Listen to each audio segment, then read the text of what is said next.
नमस्कार दोस्तों, आज के इस वीडियो में हम बात करेंगे असम के फ्लड्स की। असम के अंदर 39% एरिया जो है वो फ्लड से अफेक्टेड है और इस पर भी भारतीय मीडिया जो है वो इस विषय पर बहुत ज़्यादा चर्चा करने को तैयार नहीं है। आज हम इस वीडियो में आपको बताएंगे इससे हमें क्या लॉस हो रहा है, क्या हमारी ह्यूमन लाइफ पर इसका लॉस हो रहा है और क्या फाइनेंशियली हमें लॉस हो रहा है असम में फ्लड्स आने की वजह से। उसके बाद हम आपको बताएंगे कि इसके रीजंस क्या हैं। देखिए, नेचुरल रीजंस भी हैं इसके और कुछ रीजंस ऐसे हैं जो मैन मेड है, जो हमारी गलतियां हैं जिनकी वजह से जो फ्लड्स है वो बहुत ज्यादा अफेक्टेड हो जाते हैं।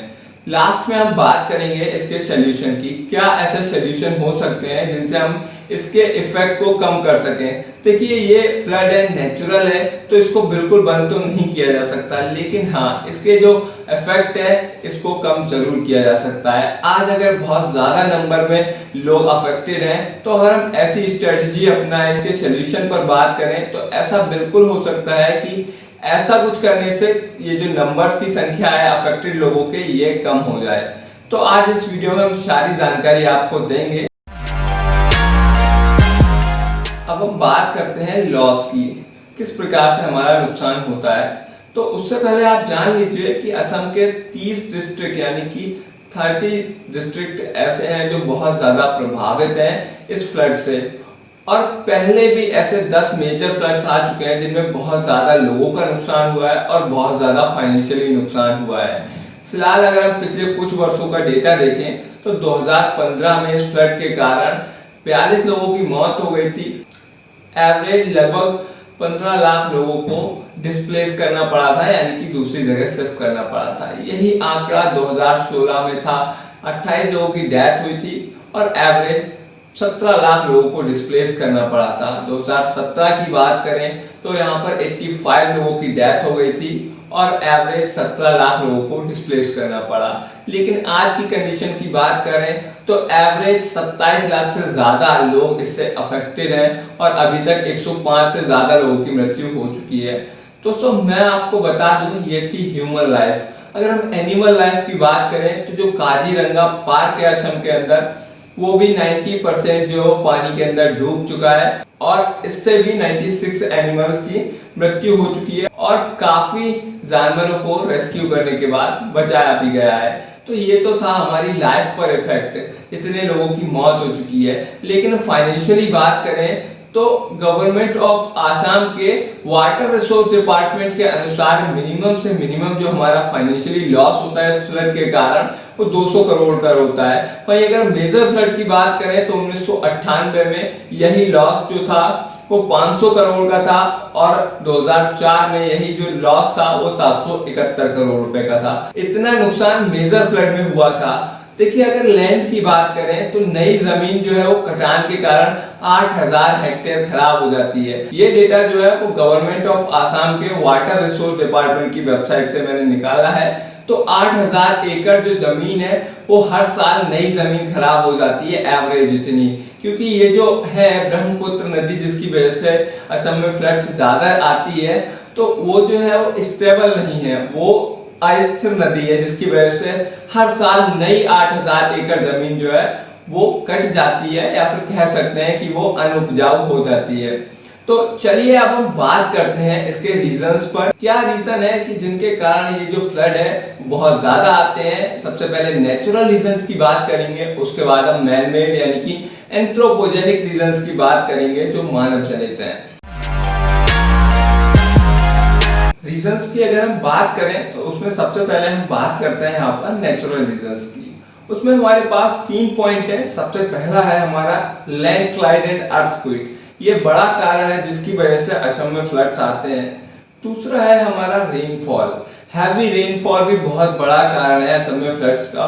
और तीसरा है हमारा इंफ्रास्ट्रक्चर ऑफ ब्रह्मपुत्र। ब्रह्मपुत्र एक ऐसी नदी है जिसकी वजह से जो है असम में फ्लड्स आते हैं। ये पूरी नदी जो है वो असम से होकर गुजरती है, तो ये भी एक बड़ा कारण है इंफ्रास्ट्रक्चर ऑफ ब्रह्मपुत्र। ये नेचुरल रीजंस में ही आता है। तो सबसे पहले हम बात करते हैं लैंडस्लाइड एंड अर्थक्वेक की। देखिए, नॉर्मली जो ब्रह्मपुत्र नदी है वो तिब्बत से आती है और तिब्बत से होकर अरुणाचल प्रदेश से ये नीचे की ओर बहती है और आसाम से होकर गुजरती है।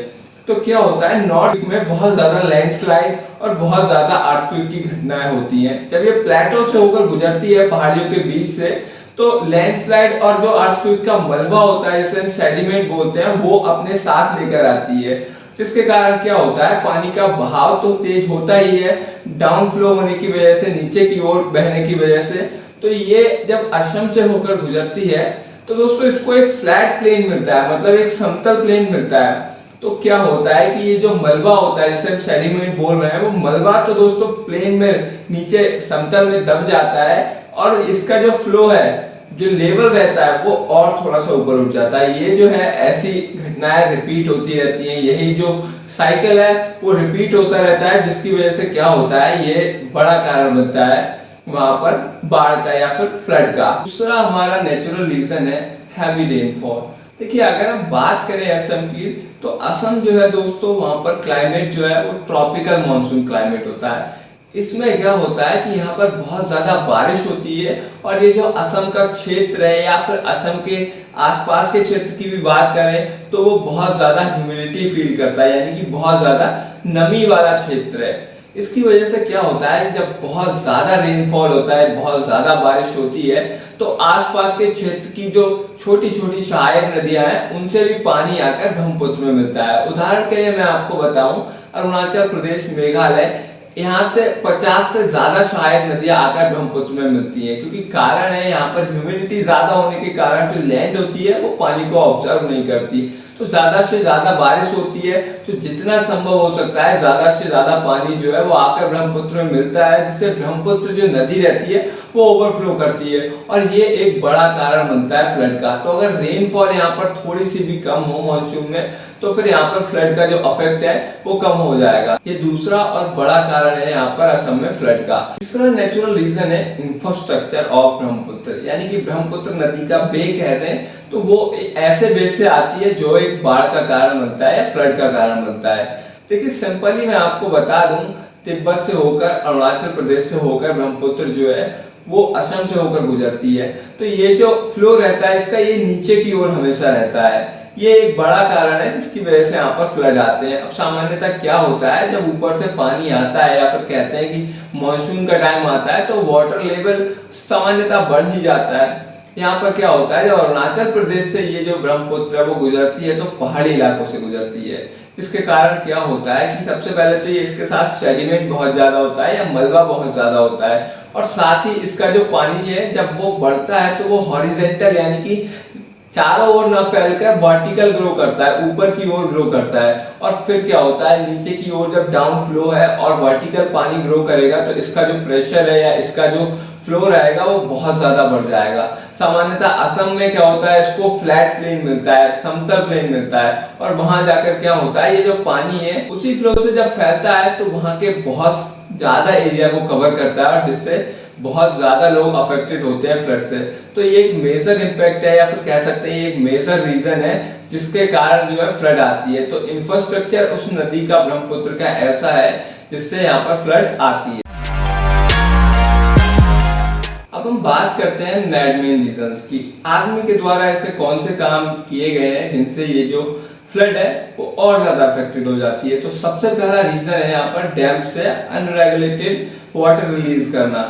देखिए मैं आपको बताऊं, ये जो नदी है ब्रह्मपुत्र वो चाइना से होकर आती है। चाइना ने भी इसके रास्ते में काफी सारे डैम्स बना रखे हैं जिनकी हमारे पास कोई इंफॉर्मेशन नहीं है। तो वहां से अगर पानी छूटता है, वाटर रिलीज होता है, तो वो भी अपहिल से होकर आता है, जिसके कारण यहाँ पर बाढ़ आती है। दूसरा है असम से ऊपर वाले जो क्षेत्र है जिनमें डैम्स बने हुए हैं, वहां से भी वाटर की अनरेगुलेटेड रिलीज होती है, यानी कि ऐसे टाइम पे वाटर जो है रिलीज किया जाता है जब नदी ओवरफ्लो हो रही है या कोई रेगुलर उसका टाइम नहीं है। जब वहां पर जो डैम्स है वो ओवरफ्लो होती है तब वहां से वाटर रिलीज किया जाता है। अब ये जो वाटर रहता है वो अपहिल से आता है, तो इसका जो फ्लो रहता है वो बहुत ज्यादा तेज रहता है, और फिर वही काम होता है जो हमने इससे पहले पॉइंट में जाना था। इससे समतल जगह मिलती है यहाँ पर असम में आकर, या फिर असम में से फ्लैट प्लेन मिलता है, और ये जो नदी है उसके ओवरफ्लो हो जाता है ये पानी, और जिससे आसपास के जितने भी क्षेत्र हैं वहां पर फ्लड आ जाती है बहुत ज्यादा। तो ये एक बड़ा कारण है अनरेगुलेटेड रिलीज ऑफ वाटर। तो डैम से अगर पानी जो है वो नियमित तौर पर छोड़ा जाए और समय समय पर छोड़ा जाए, जिससे बाढ़ आने पर या फिर मानसून के टाइम पे वहां पर जो वाटर है उसको किया जा सके स्टोर, तो ऐसी शायद स्थिति ना हो। है हमारा इक्रोचमेंट। इक्रोचमेंट क्या है? ये एक प्रकार का अतिक्रमण इसको कह सकते हैं जो नदी के दोनों तरफ किया हो। तो देखिए मैं आपको सिंपली बताऊं क्या होता है। हम जब रिवर प्लेन में और उसके चारों ओर के फॉरेस्ट को काट कर, जंगल को काट कर कंस्ट्रक्शन करते हैं तो इसको इक्रोचमेंट बोलते हैं। यहाँ पर रिवर प्लेन की अगर मैं बात करूं तो रिवर प्लेन होता है नदी के चारों ओर का वो मैदान जिसमें नदी ओवरफ्लो होने के बाद बहती है, जैसा कि इस इमेज में आप देख पा रहे हैं। तो सिंपली क्या है कि जब रिवर प्लेन को खत्म कर दिया जाता है, फॉरेस्ट को खत्म कर दिया जाता है, वहां पर कंस्ट्रक्शन होगा तो पर्याप्त जगह तो नदी को मिलती नहीं है बहने के लिए, और जब वो ओवरफ्लो होती है तो फिर आपके घरों में पानी जाता है और ये जो है एक फ्लड का बड़ा कारण बनता है। अगर हम ऐसा करें कि रिवर प्लेन और उसके चारों ओर के फॉरेस्ट को ना काटें तो कहीं ना कहीं यहाँ पर देखिए फ्लड तो बिल्कुल खत्म नहीं हो सकता, लेकिन इसका इफेक्ट कम हो सकता है, क्योंकि जब चारों ओर पेड़ होंगे तो वो जो पानी है वो काफी ज्यादा ऑब्जर्व कर सकेंगे और ये जो हमारा इफेक्ट है फ्लड का वो कहीं ना कहीं कम होगा। तो नदी के चारों ओर रिवर प्लेन और उसके बाद फॉरेस्ट होना बहुत ज्यादा जरूरी है और इससे भी एक सोल्यूशन जो है वो मिलेगा फ्लड में। हमारा तीसरा पॉइंट है फेलियर ऑफ एम्बैंकमेंट। देखिए मैं सबसे पहले तो आपको एम्बैंकमेंट बता दूं। इस इमेज में आप देख सकते हैं कि नदी के जो दूसरी तरफ या फिर नदी को जो रोकने के लिए बहाव को एक जो दीवार ऐसी होती है, तिरछी दीवार जो लगी होती है उसको हम बोलते हैं एम्बैंकमेंट। ये देखिए मिट्टी के भी होते हैं एम्बैंकमेंट और ये जो है सीमेंटेड या फिर पत्थर के भी एम्बैंकमेंट होते हैं। सिंपली हिंदी में इसको कहें तो तटबंध। सबसे पहली चीज तो ये है कि क्या हमने हर संभव जगह पर एम्बैंकमेंट बनाए हुए हैं, क्योंकि सबसे पहला कारण है ये जो ब्रह्मपुत्र नदी है वो एक सबसे ज्यादा अस्थिर यानी कि स्टेबल नदी नहीं है, सबसे ज्यादा अस्थिर है। आज यहाँ बहेगी और अगले साल हो सकता है यहाँ बहे, जिसकी वजह से क्या होता है सिंपली कि हर साल नई 8000 हेक्टेयर जमीन जो है वो खराब हो जाती है या फिर कट जाती है। तो अगर हम एम्बैंकमेंट जो है वो हर संभव जगह पर बना देते हैं तो कहीं ना कहीं एक लाभ मिलेगा हमें उसको स्थिर करने में या फिर उसको स्टेबल करने में। तो एक बड़ा कारण ये भी रहता है जहां पर एम्बैंकमेंट है, जहां पर तटबंध है वो भी सही नहीं है। मैंने यहाँ पर डेटा निकाला है गवर्नमेंट ऑफ आसाम की वाटर रिसोर्स डिपार्टमेंट की वेबसाइट पे। तो यहाँ पर क्या है कि ब्रीच ऑफ एम्बैंकमेंट जो है वो बड़ा रीजन है यहाँ पर फ्लड का। ब्रीच ऑफ एम्बैंकमेंट का मतलब है कि वो जो दीवार है या फिर कहें वो जो एम्बैंकमेंट है उसका टूट जाना। तो यहाँ पर या तो सरकार इस पर ध्यान नहीं दे रही है कि एम्बैंकमेंट जो है वो है या फिर नहीं है, और जो है उनकी या फिर मेंटेनेंस जो है वो नहीं किया जा रहा है। तो ये एक मेन रीजन है। तीसरा ये बड़ा कारण है फेलियर ऑफ एम्बैंकमेंट। अगर हम एम्बैंकमेंट को सही कर लेते हैं, हर संभव जगह एम्बैंकमेंट बना लेते हैं और उसकी मेंटेनेंस का पूरा ध्यान रखते हैं तो कहीं ना कहीं हम इसके इफेक्ट को जरूर कम कर सकते हैं। हमारा फाइनली फोर्थ रीजन है नॉन इम्प्लीमेंट ऑफ प्रोजेक्ट, मतलब जो प्रोजेक्ट है उन पर इम्प्लीमेंट नहीं किया जा रहा है। उदाहरण के लिए मैं आपको बता देता हूँ 2014 में जब भारतीय जनता पार्टी की सरकार आई थी तो क्या हुआ था कि हमारे माननीय प्रधानमंत्री नरेंद्र मोदी जी ने एक पैकेज की बात कही थी या फिर एक प्रोजेक्ट की बात कही थी। इसमें क्या था, इसमें इन्होंने ब्रह्मपुत्र की ड्रेजिंग की बात कही थी। ड्रेजिंग की अगर हम बात करें तो ये हुआ जो हम अब तक बात कर रहे थे कि अर्थक्वेक से या फिर बहुत ज्यादा फ्लो होने से जो मलबा आता है जिसे हम सेडिमेंट बोल रहे थे उसको निकालने की बात कर रहे थे, नदी से ड्रेजिंग की बात कर रहे थे। तो उस पर भी सरकार ने अभी तक ध्यान नहीं दिया है और यहाँ पर इन्होंने कहा था इस प्रोजेक्ट को लेकर नॉर्थ सादिया से लेकर साउथ ध्रुवी तक यहाँ पर 891 किलोमीटर नदी के दोनों तरफ इन्होंने बात कही थी एम्बैंकमेंट बनाने की और दोनों तरफ हाईवे बनाने की बात कही थी, जिसको लेकर सरकार ने 40,000 करोड़ रुपए का प्रोजेक्ट रखा था, लेकिन इस पर कोई भी इम्प्लीमेंट नहीं किया गया। और ये भी एक बड़ा कारण है जिससे जो फ्लड है वो लगातार हर साल या फिर कह सकते हैं कि एवरी ईयर जो इनका प्रकोप है, डिजास्टर है, वो बढ़ता जा रहा है और लोगों को प्रॉब्लम होती जा रही है। दोस्तों अगर हम सॉल्यूशन की बात करें तो सबसे पहला सॉल्यूशन तो ये है कि डैम्स का जो पानी है वो अनरेगुलेटेड तरीके से नहीं छोड़ना चाहिए, उसको लेकर एक स्ट्रेटजी बनानी चाहिए। और खासकर ऐसा टाइम पर जब फ्लड का टाइम है, मानसून का टाइम है, नदी पहले से ओवरफ्लो चल रही है, तब डैम्स का पानी नहीं छोड़ना चाहिए। तो इससे भी जो बाढ़ का इफेक्ट है या फ्लड का इफेक्ट है वो कहीं ना कहीं कम होगा। सेकंड नंबर पर हम बात करते हैं इक्रोचमेंट की। देखिए इक्रोचमेंट जो है वो बिल्कुल भी नहीं होना चाहिए। रिवर प्लेन की बात करें तो रिवर प्लेन होना चाहिए नदी के काफी दूर तक। अगर ऐसी नदी है स्थिर नहीं है तो रिवर प्लेन के चारों ओर थोड़ा सा जंगल भी होना चाहिए। तो यहाँ पर इक्रोचमेंट अगर नहीं करते हैं, हम यहाँ पर कंस्ट्रक्शन नहीं करते हैं, तो ये हमारे लिए फायदा रहेगा और इससे जो इफेक्ट रहेगा वो कहीं ना कहीं बाढ़ का या फ्लड का कम होगा। तीसरा पॉइंट है हमारा फेलियर ऑफ एम्बैंकमेंट। सबसे पहले तो हमारे पास पर्याप्त एम्बैंकमेंट नहीं है या तटबंध नहीं है, और अगर जो है वो फेलियर है या फिर ब्रीचिंग कर रहे हैं, वो कहीं ना कहीं टूट गए हैं, तो उससे भी हमारा काम कहीं ना कहीं नहीं होने वाला है। तो एक प्रॉपर मॉडल बनाना चाहिए। नदी के दोनों ओर थोड़ा सा रिवर प्लेन छोड़कर वहां पर हमें एम्बैंकमेंट बनाने चाहिए, जिससे हम नदी को स्थिर कर सके या फिर स्टेबल कर सके। इससे भी कहीं ना कहीं हमें कामयाबी मिलेगी फ्लड के इफेक्ट को कम करने।